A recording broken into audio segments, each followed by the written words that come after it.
Hello students, welcome back to my channel BSc Learning. Today we are going to start BSc 5th semester Maths Unit 2.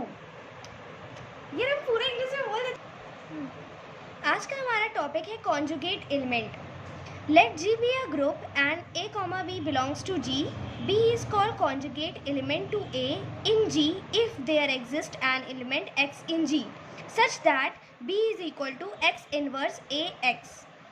इसका मतलब क्या है, इसकी simple सी definition आपको समझनी है, कुछ भी नहीं है इसमें. मान लिया हमारे पास कोई ग्रुप है, ए और बी दो एलिमेंट है ग्रुप के जो जी में बिलोंग करते हैं. जी के एलिमेंट्स हैं ये A comma B. B is called conjugate element to A. B A का कॉन्जुगेट एलिमेंट कहलाएगा इफ़ अगर जी में कोई ऐसा एलिमेंट एक्स पाया जाए जो इस कंडीशन को सेटिस्फाई करे. कंडीशन क्या है हमारी, b is equal to x inverse a x. मैं फिर से रिपीट करती हूँ इसे. मान लिया हमारे पास कोई ग्रुप है जी, इस जी में दो एलिमेंट पाए जा रहे हैं ए और बी. बी ए का कॉन्जुगेट एलिमेंट कहलाएगा इफ़ अगर जी में कोई ऐसा एलिमेंट आपको मिल जाए एक्स जो इस कंडीशन को सेटिस्फाई करे, b is equal to x inverse a x. It is denoted a conjugate to b known as relation of conjugacy. a b का कॉन्जुगेट है और चलो ये आपका कॉन्जुगेट एलिमेंट था. उसके बाद एक बात नोट करने की है, आप इसको कर लीजिएगा. अगर b कॉन्जुगेट एलिमेंट है a का तो पक्का a कॉन्जुगेट एलिमेंट होगा b का. इसको प्रूफ करने के लिए हमने जो यहाँ पे कंडीशन दी हुई थी इसको मैंने लिख रखा है, b is equal to x inverse a x. I hope आपको ये डिफिनेशन ज़रूर समझ में आएगी. कॉन्जुगेट एलिमेंट की बहुत ही सिंपल डिफिनेशन है. मैं फिर से आपको एक बार और रिपीट करके बता दूँ कि जी जो है हमारा ग्रुप है, G let G be a group. G को हमने ग्रुप माना है जिसमें ए और बी जी में बिलोंग करते हैं ये दोनों एलिमेंट. बी जो है ए का कॉन्जुगेट एलिमेंट कहलाएगा जी में इफ़ यदि हमारे पास जी में कोई एक ऐसा एलिमेंट मिल जाए एक्स जो इस कंडीशन को सेटिस्फाई करे. कंडीशन क्या है, b is equal to x inverse a x. इसके बाद हमने पढ़ा कि अगर बी ए का कॉन्जुगेट एलिमेंट है तो ये बात पक्की है कि ए भी बी का कॉन्जुगेट एलिमेंट होगा. इसके लिए हमने b is equal to x inverse a x जो हमारी कंडीशन थी उसको हमने लिखा है. इसके बाद हम क्या करेंगे, दोनों साइड बोथ साइड हम x से क्या करेंगे, मल्टीप्लाई कर देंगे. इसको हमने इधर भी x से मल्टीप्लाई किया, यहाँ भी x से मल्टीप्लाई कर दिया है. इसके बाद हमने इसको स्प्लिट किया है. x और x इनवर्स को हम e लिख सकते हैं. यहाँ पर देखिए x और x इनवर्स को हम e लिख सकते हैं, यहाँ पर हमने लिख रखा है. और जो कंडीशन थी हमारी b is equal to x inverse a x, इसको हमने सबसे पहले हमने लिया है. हमें यहाँ पे ये दिखाना है कि अगर b a का कॉन्जुगेट एलिमेंट है तो a भी b का कॉन्जुगेट एलिमेंट होगा. ये बात पक्की है. तो इसके लिए हमें क्या करना पड़ेगा, सबसे पहले जो हमारी कंडीशन थी उसको हमने लिख लिया है. उसके बाद हम दोनों साइड बोथ साइड x से और x इनवर्स, यहाँ पर हम दोनों साइड x और x इनवर्स दोनों से हम बोथ साइड मल्टीप्लाई करेंगे. यहाँ पे भी हमने x और x इनवर्स से किया, यहाँ पे भी हमने x से और x इनवर्स से किया है मल्टीप्लाई. तो यहाँ पर जब हमने x और x इनवर्स से मल्टीप्लाई किया तो यहाँ का x और x इनवर्स जो है हमारा वो e में बदल चुका है. और यहाँ का जो हमारा a x यहाँ पे हमने x इनवर्स से मल्टीप्लाई किया तो हमारे ये सेम हमने यहाँ पे इसको e में चेंज नहीं किया है. ठीक है, फिर इसको करने के बाद हमने यहाँ पे x और x इनवर्स को e लिखा. यहाँ पे भी x इनवर्स को हम आइडेंटिटी लिख सकते हैं. ठीक है, क्योंकि हमें पता है कि अगर हमने पहले पढ़ चुका है, हमने पढ़ा है पहले कि अगर a और a इनवर्स a का इन्वर्स है, यानी मान लिया 1 का इन्वर्स जो होता है, 1 का इन्वर्स हमारा अगर हम एडिशन ऑपरेशन ले रहे हैं, ऑपरेशन एडिशन की ले रहे हैं, तो यहाँ पे अगर हम इन्वर्स लेंगे 1 का तो -1 होगा. और इसका जब हम इसका सॉल्यूशन करेंगे तो हमारे पास 0 मिलेगा जो कि एडिशन की आइडेंटिटी होती है e is equal to 0. Addition की identity e is equal to 0 होती है. ठीक है, तो यहाँ पर ही हमने x और x इनवर्स जब हम लिया था तो उसका मल्टीप्लिकेशन करेंगे तो हमें आइडेंटिटी मिलेगी. ठीक है, और इसको सॉल्व करने के बाद हमारे पास a आएगा और फाइनली हमारे पास a is equal to x b x का इन्वर्स मिल चुका है. जो हमने यहाँ पे कंडीशन दिखाई थी कि अगर b a का कॉन्जुगेट है तो b is equal to x inverse a x होना चाहिए. इसी के साथ हमारा a is equal to x b x inverse भी आ चुका है, यानी a जो है वो b का कॉन्जुगेट है. यहाँ पे हमने दिखाया b a का कॉन्जुगेट है, a कॉन्जुगेट एलिमेंट है b का. तो इस तरह से दोनों कंडीशन जो है हमारी सेटिस्फाई हो चुकी है. नेक्स्ट हमारे पास यहाँ पर एक दिया गया है क्वेश्चन, ये बहुत इंपॉर्टेंट है, आप इस पर इंपॉर्टेंट लगा लीजिए. इसमें दिया है show that relation of conjugacy is an equivalence relation. ये हमारा क्वेश्चन है और इसको हमें प्रूव करना है। यहाँ पे हमें ये दिखाना है, हमें प्रूव करना है, हमें दिखाना है कि show that relation of conjugacy is an equivalence relation. जो रिलेशन होती है कॉन्जुगेसी की, यहाँ पे जो हमने पढ़ा था कि a is conjugate to b, और इसको हमने कहा था रिलेशन ऑफ कॉन्जुगेसी।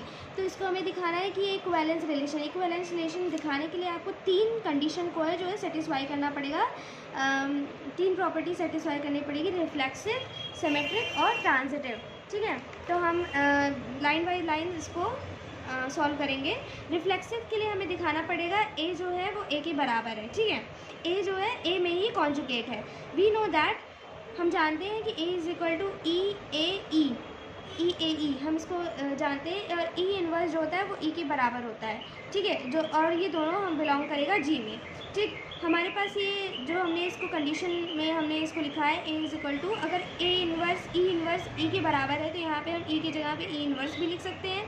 ये जो हमारी कंडीशन थी, ई जो है हमारा वो जो है जी में बिलोंग कर रहा है। तो हमारे पास ये जो कंडीशन रहती है कि b is equal to x inverse a x, तो इस कंडीशन से अगर हम इसको कंपेयर करें तो इससे हम कह सकते हैं कि यहाँ पे जो जब हम कहते थे कि बी जो है वो ए में कॉन्जुगेट एलिमेंट है, बी जो है कॉन्जुगेट एलिमेंट है ए का, तो यहाँ पर हम कह सकते हैं कि ए जो है वो कॉन्जुगेट एलिमेंट है ए का, और ए जो है वो जी में पाया जा रहा है। ठीक है,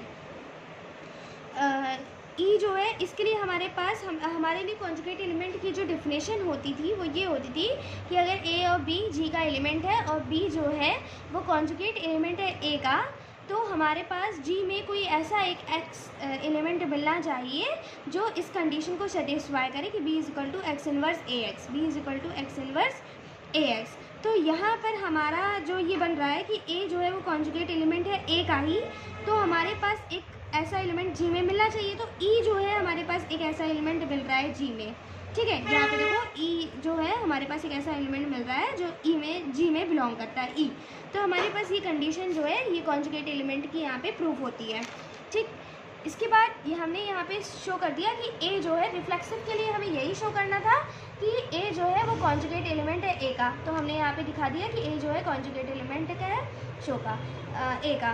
this show given relation is reflexive, यहाँ से दिखा रहा है कि रिफ्लेक्सिव है। सिमेट्रिक के लिए हमें क्या दिखाना पड़ेगा? सिमेट्रिक के लिए यही कंडीशन है कि अगर ए कॉन्जुगेट एलिमेंट है बी का तो बी भी कॉन्जुगेट एलिमेंट होगा ए का। ठीक है, यही हमने पहले पढ़ा था। तो if a is the conjugate element of b there exist an element x in G such that, तो यहाँ पर जी में हमें एक ऐसा एलिमेंट एग्जिस्ट करेगा जो इस कंडीशन को सेटिस्फाई करे।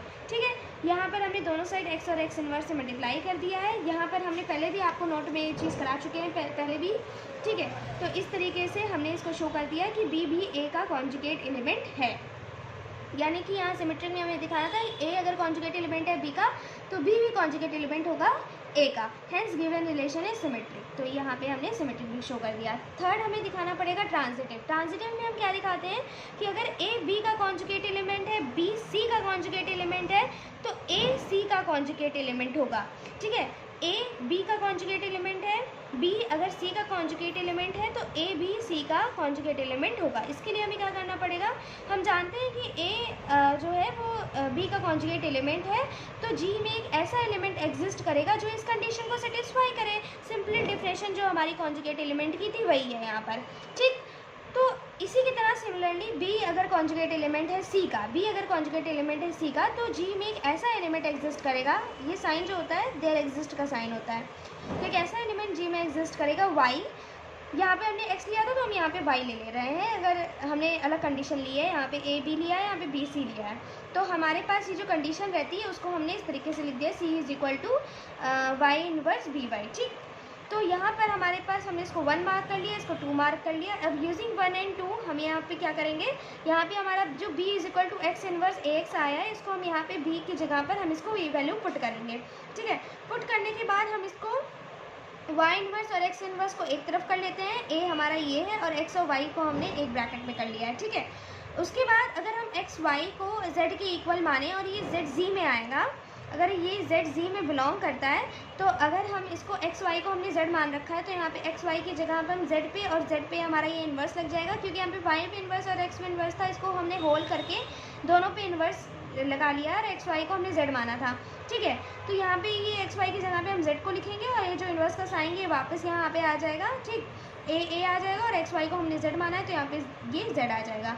तो इस तरीके से हमने देखा कि सिंस एक्स वाई जी में बिलोंग करते हैं यानी जेड भी कहाँ पे जी में बिलोंग कर रहा है, ठीक है। तो हमारी जो कंडीशन थी कॉन्जुगेट एलिमेंट की, जो हमने कंडीशन पढ़ी थी b is equal to x inverse a x, इसका मतलब ये है कि बी जो है कॉन्जुगेट एलिमेंट है ए का और जी में एक ऐसा एलिमेंट एक्स जो है बिलोंग कर रहा है जो इस कंडीशन को सेटिस्फाई कर रहा है। तो यहाँ पर भी जेड जो है वो जी में बिलोंग कर रहा है और सी जो है यहाँ से प्रूव हो गया, सी जो है कॉन्जुगेट एलिमेंट है ए का। तो यहाँ पर ये हमने ये प्रूव कर दिया।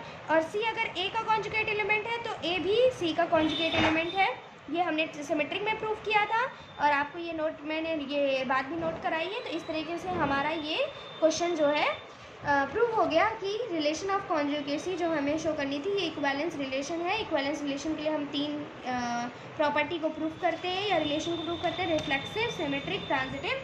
तो ये हमारा तीनों जो है प्रूव हो चुका है, ठीक है। आई होप आपको समझ में आएगा। वीडियो आपको अच्छी लगे तो इसे शेयर कीजिए, लाइक कीजिए, अपने फ्रेंड्स के साथ शेयर कीजिए और चैनल को सब्सक्राइब ज़रूर कीजिए। Thanks for